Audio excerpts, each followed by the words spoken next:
од блокот Отворено студио во кој ве дружиме јас и колешката Елена. Сега гостин во овој блок е Наташа Ангилеска од Сдруженијето за ретки болести. Наташа, добре дојде во Отворено студио 1 на 1 ТВ. Ви благодарам на поканата. Драго ми е што сум тука. И нас исто така ни е драго. Разговараме за ретките болести во Македонија. Што представува ретка болест, како се детектира и кои всушност услови треба да се исполнат за да се прогласи некоја болест за ретка болест? Вака, можам да кажам што се смета за ретка болест меѓународно призната, значи на светско ниво и регулирано преку одредено законодавство во Европската унија. Тоа е секој пациент кој што не надминува бројка, значи заболени пациенти, 2 на 10.000 или 1 во 5.000. Тоа е, можеби ќе мислите, голема бројка, меѓутоа проблемот е што од секоја диагноза има многу мал број на пациенти, а има 8.000 диагнози различни. Со тоа што во Европската унија се смета дека има околу 80 милиони жители кои што боледуваат од некоја од овие 8.000 ретки болести. На светско ниво бројките се уште поголеми, 350 милиони. Значи тоа се голема група на жители на земјината топка кои што се засегнати од некоја од овие 8.000 ретки болести. Кај нас, за жал, малце поинаку се толкува ретката болест, односно она што е објавено во програмата за ретки болести од страна на владата на нашата држава во 2019 година смета дека треба да се смета заболен 1 во 100.000 жители. Што е малку чудно и ние како Сдружение на ретки болести реагиравме до ресорниот министар и до премиерот, затоа што сметаме дека ќе се направи неправда во однос на достапност до терапија и регулирање на здравствениот статус на овие лица. Зошто отстапуваат од тие бројки на европско и светско ниво 1 наспрема 10.000? На 100.000. На 100.000.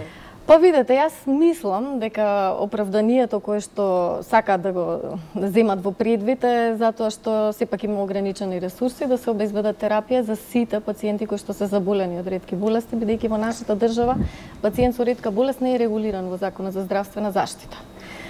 До сега се воделе како хронично болни или некоја друга категорија, меѓутоа нашата Алијанса за ретки болести се застапува токму овие пациенти да добијат соодветно место во Законот за здравствена заштита и тогаш соодветно да бидат препознаени и од институциите, затоа што мора да признаеме дека до пред извесен број години никој не говореше толку за ретките болести, се додека ние како пациентски здруженија не го дигнавме, условно кажано, гласот да се застапуваме за нашите права.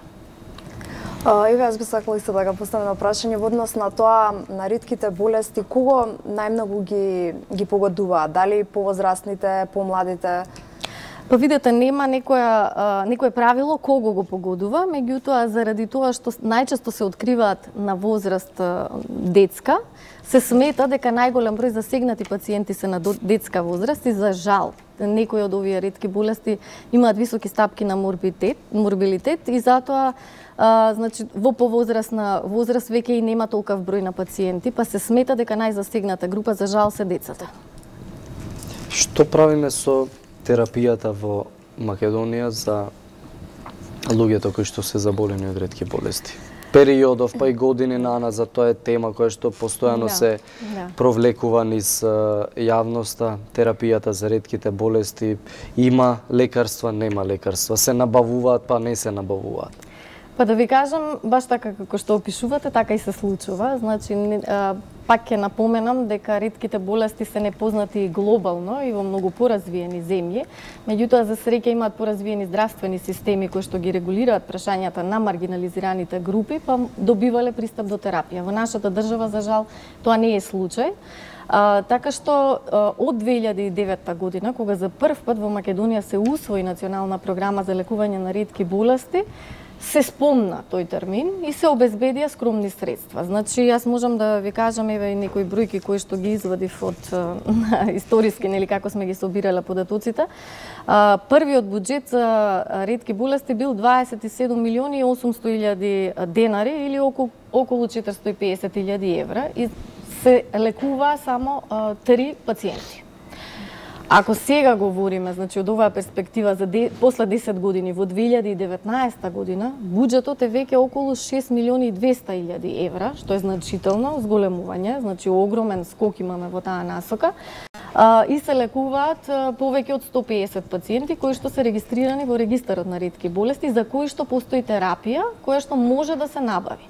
Проблемите кога имаме недостиг на лекови во изминатиот период била дали затоа што немало доволно средства да се набават за сите пациенти, дали затоа што со тек на годините како се јавната свест благодарение и на вас на медиумите кои што не поддржувате во нашите активности, се откриваат нови пациенти. А процедурата е сепак бирократска. Знаете, еден пациент ќе има симптоми, додека му се воспостави диагноза, поминуваат низа години, затоа што сепак немаме толку добар развиен здравствен систем во кој што лесно се доаѓа и до диагноза, особено не за ретка болест. Откако ќе влезе во регистарот за ретки болести, се прави набавка на лекови, која што се прави само еднаш годишно. За жал, во некои ситуации имаме итни набавки, меѓутоа не секогаш. Така што тие јазови во набавка и во дистрибуција на лекови се некогаш од објективни причини, некогаш се од субјективни причини, затоа што нема слух или нема доволно расположение, можеби средствата се распределуваат за некоја друга категорија на здравствени потреби. Ние дури имавме некои истражувања од една членка од нашата Алијанса за ретки болести, која што уназад го следеше одвојувањето во програмата за ретки болести и не надмина повеќе од 3% од куративните програми на здравствена заштита, значи од буџетот. Сега, ако земеме дека оваа година имаме скоро дупло зголемен буџет, веројатно и тој процент ќе се зголеми, меѓутоа и тоа пак не е доволно, затоа што не се покриваат сите диагнози за кои што постојат лекови. Јас можам да кажам пример дека например минатата година диагнозата која што ја застапува нашето здружение хередитарен ангиоедем имаше проблеми да се обезбедат доволно лекови затоа што производителот на лекот не ја испланирал Македонија за дистрибуција. Тоа се знаете мали количини на глобално светско ниво. И тие своите планови за дистрибуција на терапија се планирани каде ќе завршат. Прават 2 години унапред минимум. Каде е грешката за тоа? Грешката е секогаш затоа што пак ќе речем нашите бирократски процедури се насочени кон тоа да еднаш годишно се избројат, пребројат пациентите, еднаш годишно да се распише набавка јавна, па потоа нели тие системи како и да траат нели по неколку месеци, се случуваше да има гапови во дистрибуција, дури и за пациенти кои што подолго време биле во програмата за ретки болести. Меѓутоа сега да не бидеме само критични, мора да пофалиме дека оваа година со новиот буџет се обезбедуваат лекови за 3 нови диагнози, што е прв пат после неколку години да имаме проширување нели на лепезата на лекови. Тоа е веројатно затоа што и производителите на лекови и тие кои што ги увезуваат стекнаа како доверба дека нашиот здравствен систем еве сепак во приоритети ги стави пациентите со ретки болести, па веројатно дека јас барем се надевам, секогаш сум оптимиста дека ќе се нормализира. Споминавте исто така дека еве од ден на ден се има повеќе нови пациенти, нови диагнози се откриваат. Со какви проблеми се соочуваат еве овие луѓе како што им е диагностицирана ретка болест?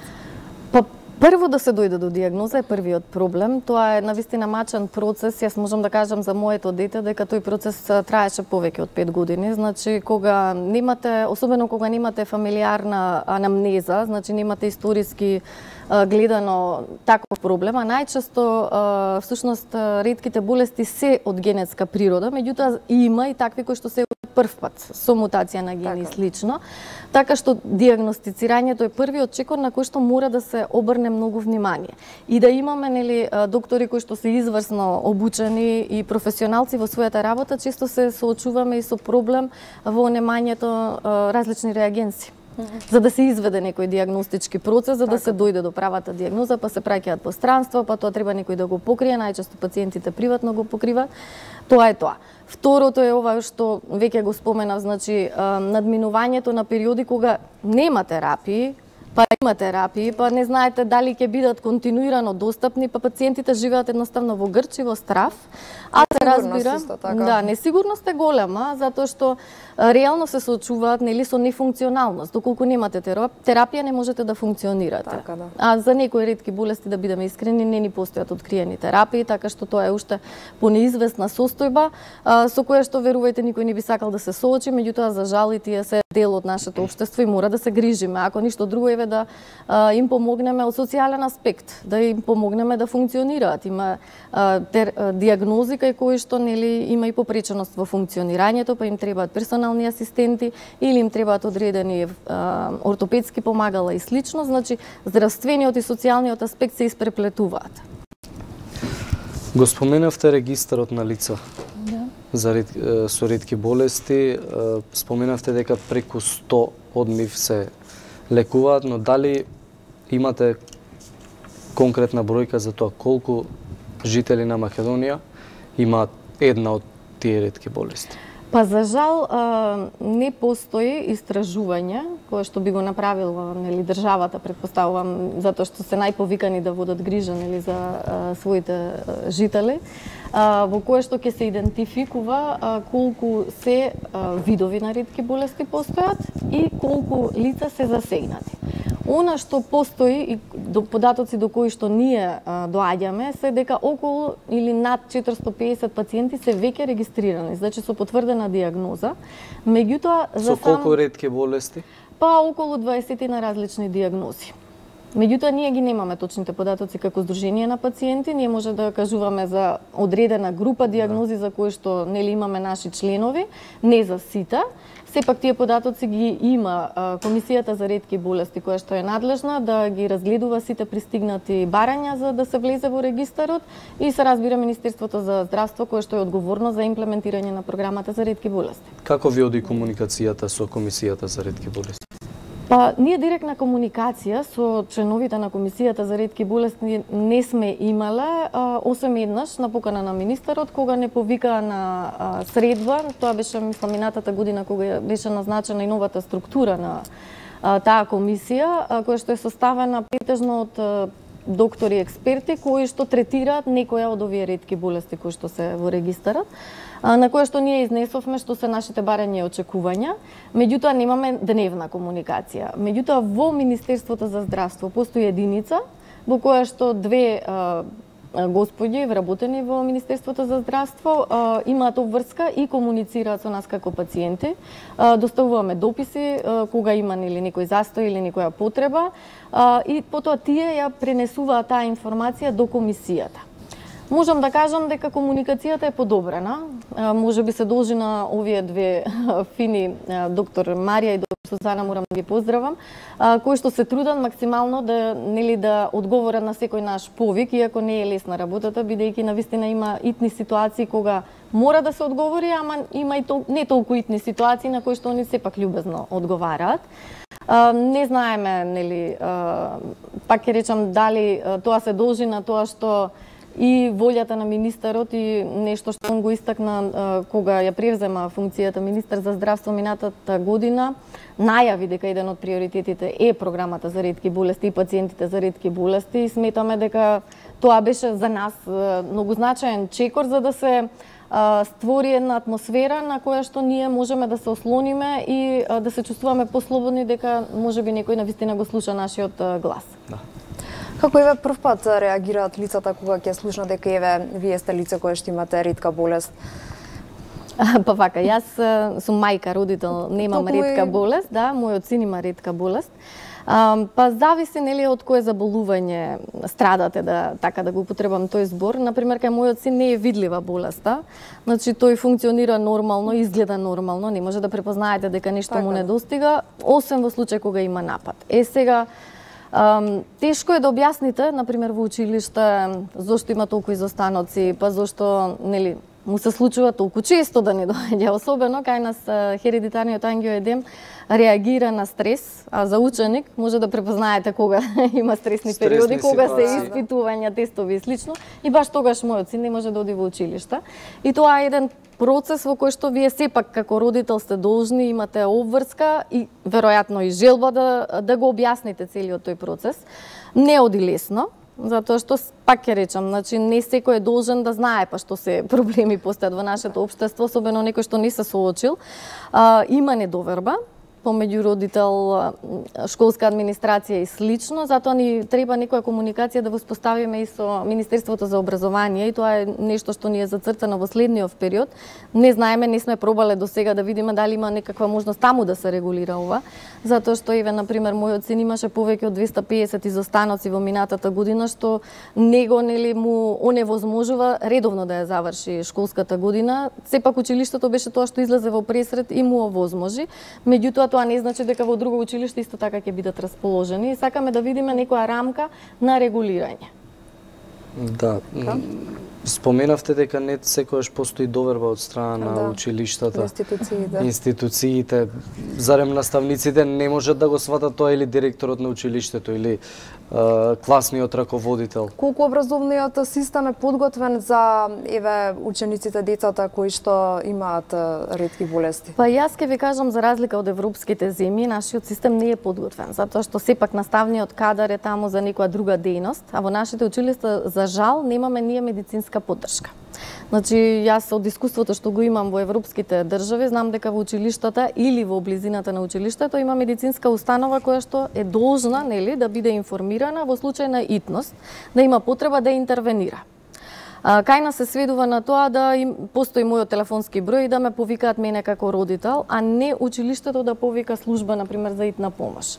Или доколку некој детенце е со ортопедско помагало, значи во количка и слично, сепак потпаѓа во она социјална поддршка да му се обезбеди лице кое што ќе му помага за нормално функционирање.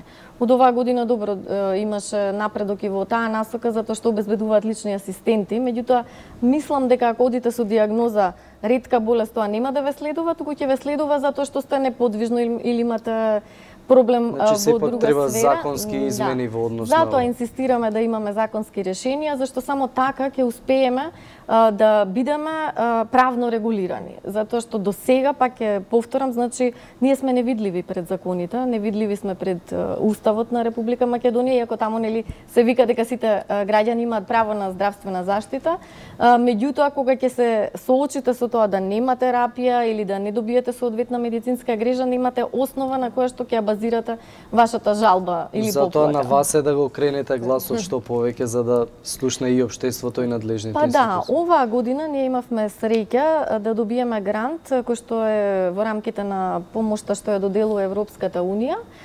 Нашиот проект се вика Системски решенија за ретките болести, и токму нашата цел е да се направи и усвои национален план за ретки болести кој што ќе ги опфати сите сегменти, значи од медицински, дијагностички и терапевски, потоа социјалните аспекти и образовните. Ние имаме во план да, нели, преку работни средби со сите засегнати страни и институции кои што, нели, би требало да бидат засегнати од нашите проблеми, да ги собереме на едно место и да продискутираме секој од свој аспект, да каже кои се можностите и како да се регулира тоа, зашто ние сепак нити сме правни лица, нити сме медицински лица, само сме паталци кои што, нели, сме научиле повеќе од што требало, затоа што животот не навел на такви проблеми. Мене ме интересира тука и психолошкиот аспект. Еве, државата ги сноси трошоците за набавка на лековите за ретки болести, меѓутоа што правиме со психичката димензија која што исто така остава последици. Дали во таа насока добивате помош? Па, како пациенти со ретки болести не, доколку ви утврдат друга диагноза, например анксиозност, депресивност и слично, а таа е веројатно пропратна заради оваа состојба, имате право да ја добиете таа помош, меѓутоа сепак системот не е дотолку организиран. Имаме невладини организации, една членка од нашата Алијанса за ретки болести минатата година обезбеди донации за да отвори психолошка линија и консултации со психолог за пациентите, меѓутоа и за семејствата.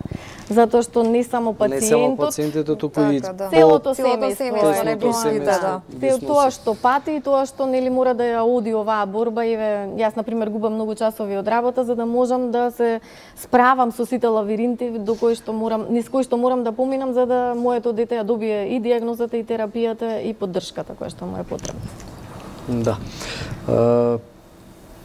Кревањето на јавната свест, јавноста не знам до која мера е запознаена. Еве, добивате простор во медиумите, меѓутоа не толку. Токму ова е и причината што ве повикавме во нашето студио.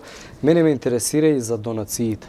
Дали има донации од компании или приватни лица кои што одлучиле да учествуваат на некој начин финансиски за да им ја олеснат состојбата во која што се наоѓаат тие семејства кои што имаат членови а боледуваат од ретки болести.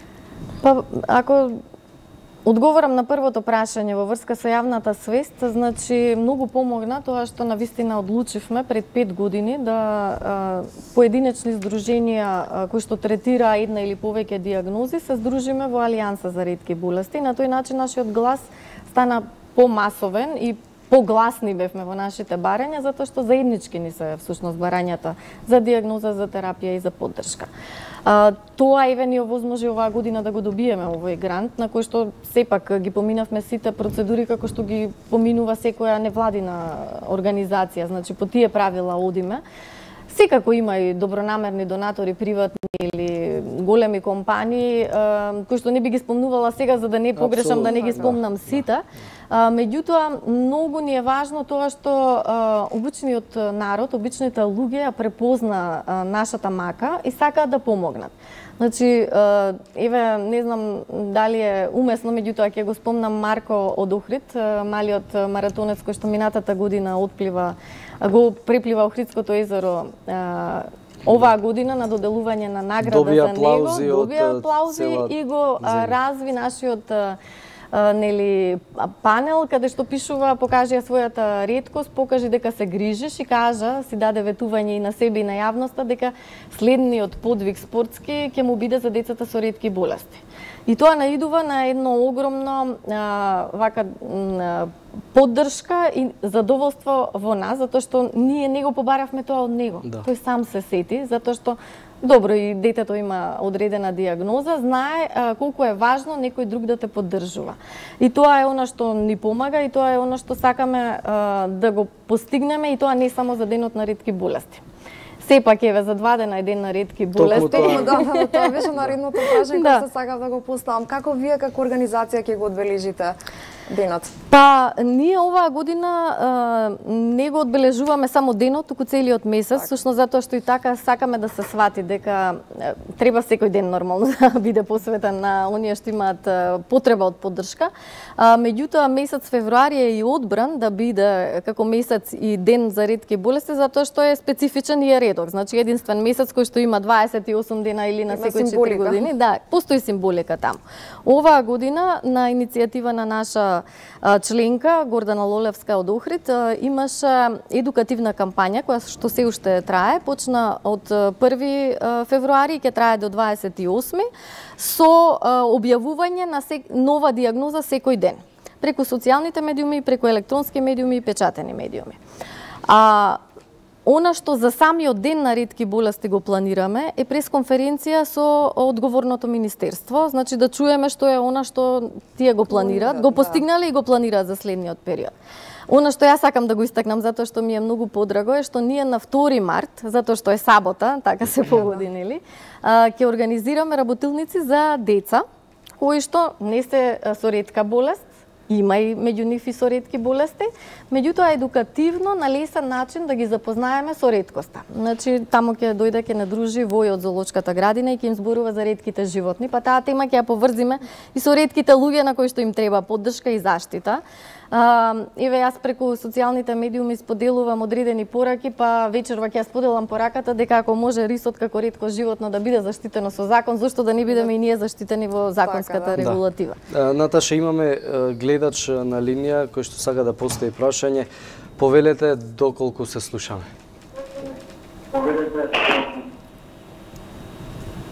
Ало? Добар ден, повелете со прашањето. Снимам прашање. Добро. Се јавувам од Скопје и сакам да поздравам Наташа за тоа што секогаш се труди. Изгледа да изгубивме гледачот. Ако ја познав по гласот, тоа е Емилија. Те поздравувам, Емилија. Тоа се пациенти кои што доколку не можат еве вака да се вклучат и да гостуваат во студио, барем ги следат медиумите, споделуваат по социјалните мрежи, исто така помагаат многу за да се прошири гласот за ретките болести, за да можеме да ги постигнеме нашите цели. Да, Наташа, на самиот крај, бидејќи не ни остана многу време, на кратко само за меѓународната соработка со слични вакви здруженија. Па среќа е што на меѓународно ниво постојат организации, еве морам да споменам Eurordis на европско ниво, тоа е мрежа на организации кои обединуваат различни здруженија од земјите, не само членки на Европската унија, туку и пошироко, така што Националната алијанса за ретки болести е полноправен член таму. Со тоа што ние добиваме информации, имаме можност да учествуваме и на обуки за застапување и за правата на пациентите на европско ниво. Информација од типот кои диагнози добиле нова терапија или се во клинички испитувања и слично. Организацијата во која што јас сум регионален застапник за пациенти е со свое седиште во Соединетите Американски држави, обединува 72 земји од целиот свет, значи од сите 5 континенти, така што кога сме обединети добиваме на масовност и добиваме можност на глобално ниво да се избориме за многу прашања, затоа што, например, од некоја диагноза која што имала една или едва една терапија, например, еве за болеста на мојот син, сега веќе имаме 5 достапни терапии на светско ниво, од кои што 2 се во Македонија со најава за уште една. И тоа се големи успеси, затоа што сега ќе го потребам изборот лобирање, успева, значи ако имате компанија која што произведува лек, на која што ќе обрнете внимание дека и во една малецка држава како што е Македонија има само 20 пациенти еднакво го заслужуваат тој лек, успева да навистина добиете пристап до терапија. Имаме уште еден гледач, да му дадеме простор, доколку не слушате, повелете. Добар ден. Добар ден, повелете.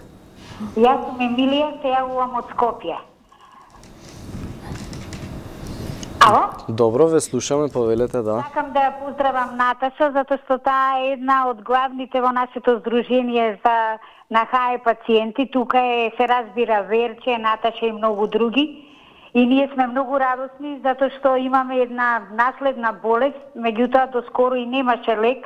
Еве последните неколку години лек нема, меѓутоа има терапија која ни овозможува подобро да живееме. И ние сме исти, како и сите луѓе, што немаат никаков проблем со болест.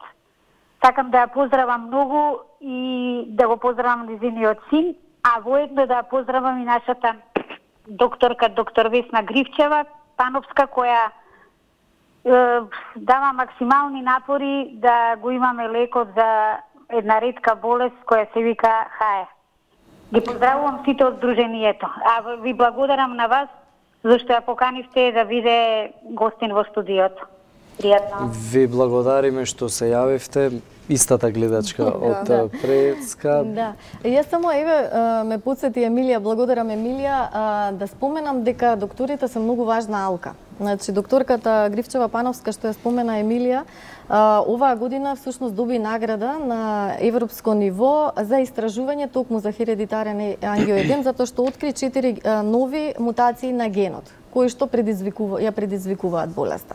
Емилија ме потсети да споменам дека всушност за ретките болести не постои лек, значи не може да излечите ретка болест се уште, барем еве ова од која што боледува мојот син, туку постојат терапии кои што ви ја нормализираат состојбата за да можете да функционирате. Да.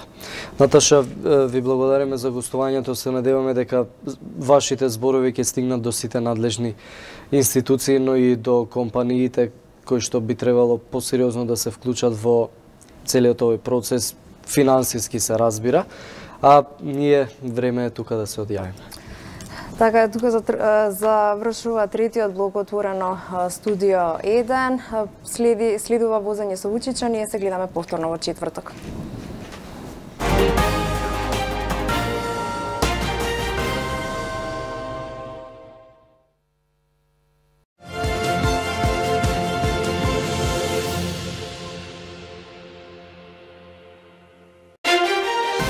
Генерал за председател на државата, можно ли ова да се случи и какви амбиции има екс-началникот на генералштабот Димче Петровски? Негови проценки дали Иванов ја подготвуваше војската за интервенција на 27 април. Гледајте отворено студио 1, 19 часот и 20 минути. Продолжува ли обструирањето на правдата? Ќе успее ли државата да испорача конкретни резултати до јуни во Брисел, во делот на реформите на правосудството? Може ли судовите да ја подобрат транспарентноста, но и довербата на граѓаните? Гостин на Гордана Дувњак во Правда и неправда, првиот човек на судскиот еснав, врховниот судија Џемали Сеити. Гледајте вечерва во 21 часот.